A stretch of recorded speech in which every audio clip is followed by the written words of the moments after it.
Hi everyone, we have here with us Pham Ngoc Lân. He's the director of the film Unseen River, which is in the international competition at Curtas, Cannes. Welcome so much, thank you for your time.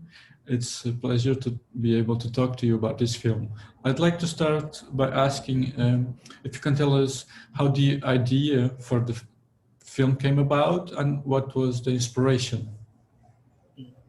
So hello John, and thanks for inviting me and my film to the festival. The film is, around the beginning of last year. Then I just heard from my friend that there's a festival called Luang Prabang Film Festival in Laos. They want some filmmakers in South Asia. Each filmmaker make one short film about the Mekong River. Then they will make it into like an omnibus films.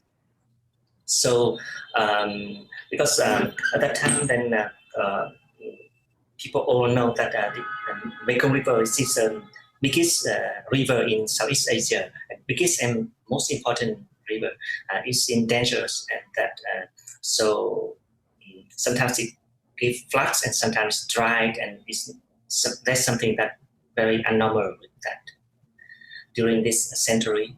So with this project, then it started from the topic that they give to us to make that they want us to make a film about the Mekong in the next 10 years, which means like Mekong, and the name of the project is Mekong 2030. So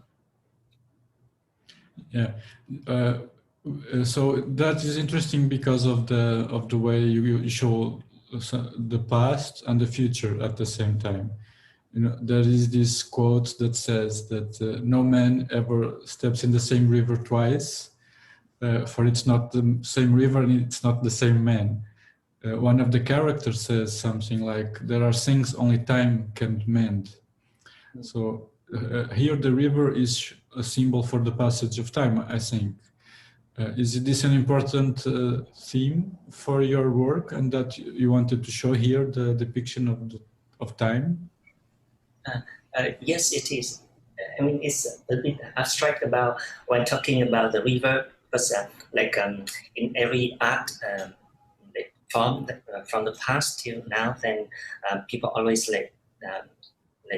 compare between the flow of the river and the flow of the time. So here in the film, then I still want to dig deeply into that concept. And that is a concept that you like to explore with your films? Yes. Yeah. Because the storylines also speak, there's this duality. So one of the couples says, we can't see our future, the young couple. And the older couple, they say, we can't go back to our past. So they are in this place where they can't go back or forward. So is this, in definition, this limbo, being in one place, unable to move, is that a feeling that you wanted to explore with the film? Yes, it is. Because when I make any of my short film, I just start like some years ago, like very short, and I did not study cinema. So what I really want to explore in cinema and in art is also how to be very honest and how to put also my life into that. So actually, me and my family, we a bit separate. Right now I live in Vietnam, but my wife and my daughter, they stay in US, and sometimes in the years I have to fly backward to visit them. But somehow I still think that I more belong to Vietnam, to this country, because of the culture and then some of the habit. Yes. So, but in every time that I do traveling like that, then I see that so many things that change and cannot really return. For example, not only for about my family, but also some of my friends and some connection. When I come back, then it little by little change. So, and it's really hard to call that back. So it's kind of something important. And yeah, it's also biographic a little bit. I don't know, but I think some of the very interesting about fiction with me when I discover about fiction film is like you try to say something very honest about yourself, but people think that it's a fictional, something fictional. So yeah, I think it seems like you can be you are naked outside, but people think that you wear the clothes. So yeah, Yeah, yeah. I think The locations and the settings in the film are quite unique and very impressive. The the temple and the place in the river near the dam, they almost tell a story of their own.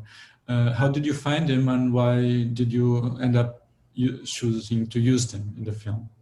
so in any of my short film, my previous films, then I try to write and discover my film differently.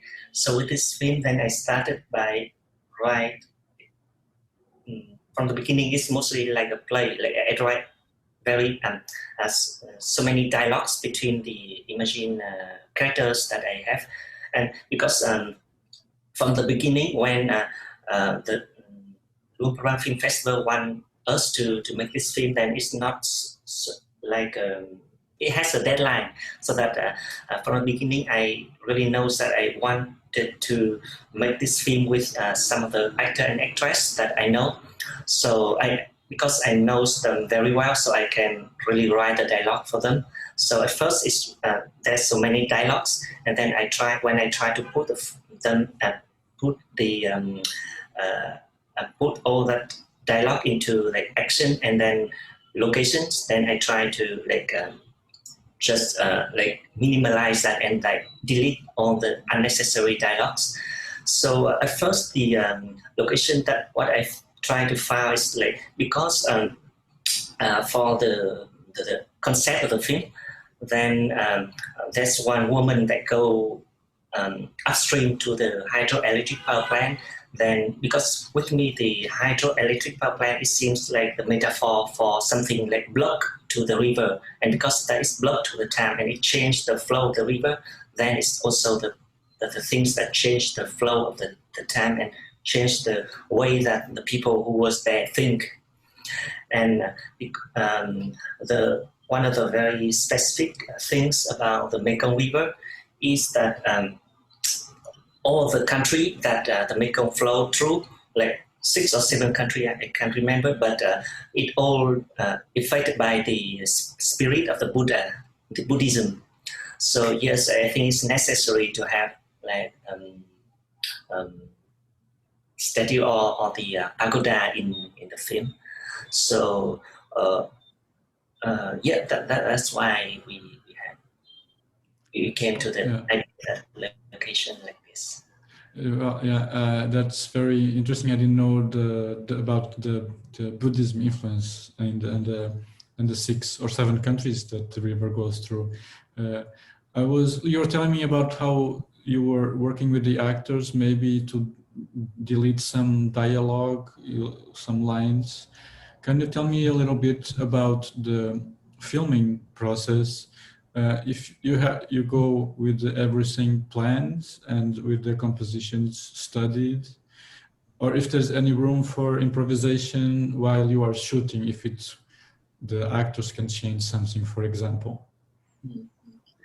So with this film, then from the beginning, I tried to have everything planned, but actually we cannot really follow with that because in the film, then uh, I worked with an animal, a dog.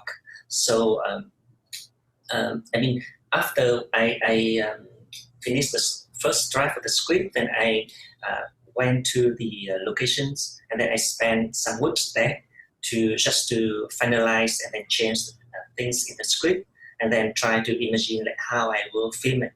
Um, I try to stay in the place that I think the camera will stand and then try to pan with try to experiment something with the mobile phone. Then after that, I come back and then work with the actor and actress. And because all of them, I know them for some times, so that I really know that what they will react with that. So I exchange with them. And most of the actor and actress that I worked in this film, they are very well played in their life. They have very much experience. So I think they would help me a lot, because when we do rehearsal in their house, and then we can really know that which type of dialogue that they will play, which play well and which did not, and then things happen like that. But during the shooting, then because of working with animals and because sometimes we work very close to the river. So, for example, in the beginning when I do location scouting, then the water level is very low. But when we went to the filming, then the water level come really high. Then it eats all the locations there. Then we have to plant again. And I still remember, because in the hydroelectric power plant that we filmed, then the power of the power of the energy is not really controlled by that factory, but it's controlled by a building in the city. So every time when people in the city, the citizens use much more electricity, then the factory will open the engine and the water will raise up. And it depends on the demand of people in the city. So that I still remember, like we plan some type of mise-en-scenes, and we choose the location there. But when the actress go for the toilet, and when she came back, then the water level come up, and then we lose that plan. So sometimes we have to do improvise at this, understand. Yeah. Also, the camera movements, they seem to almost tell their own story. They tell us how you maybe want to give a different look to the film. And you also use these slow zoom movements, very gradual. And also I think even some tilt, shift photography effects, I think. Are these important tools for you to tell your story with your own vision? For this film and also my previous film, a short film, then I think that I should definitely work with the zoom, because it seems they somehow give the effect of like a nostalgic effect, and it seems like when you see something for a long time, then you can really like see something inside. I mean, the effect of that zoom already give me that kind of feelings.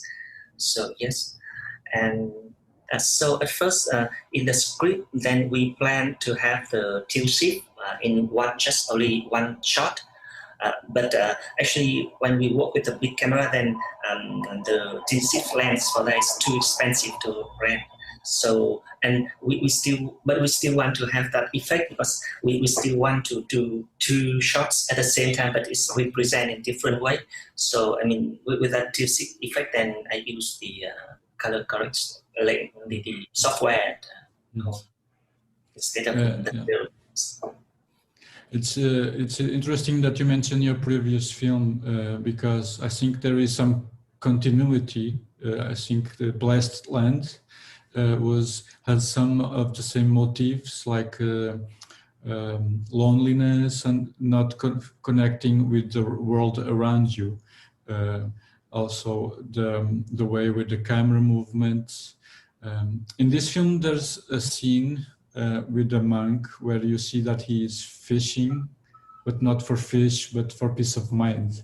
And then you see it in the end, this beautiful sequence in the river at night, with again slow camera movement and the music, and the river becomes the main protagonism. So I guess my question is this theme of looking for a connection and peace of mind, is something that you like, you want to keep explore, and something that you wanted to show with this film, and also with Blessed Land? Yes, I think so. In some years, then because of the distance between me and my family, and then sometimes with friends, then sometimes I feel that I disconnect with. And during the time that I made the Unseen River, then my friend gave me the books. It's called The Citatra from Hermann Hesse, the German writer who had the Nobel Prize. Yeah. So in the book, then it told a story about a man who named Siddhartha, and he lived in the time that Buddha lived, and then but he find another way to realize big things, and that's one very important how do I say part of the book, that when it was written that when he stayed and he sleep near the river, and then when he awake, and then he just suddenly hear the sound of the river flows, and he suddenly realized that important things in his life. So when I read that, I also think that it's one of very important books that during about the spirit of the Buddhism. So yeah, I also want to include something like that. Very interesting. Thank you so much for your time, Lan. It was a pleasure to talk with you, and maybe we can see you sometime in VillageCon soon. Thank you so much. Take care. Yeah, thank you.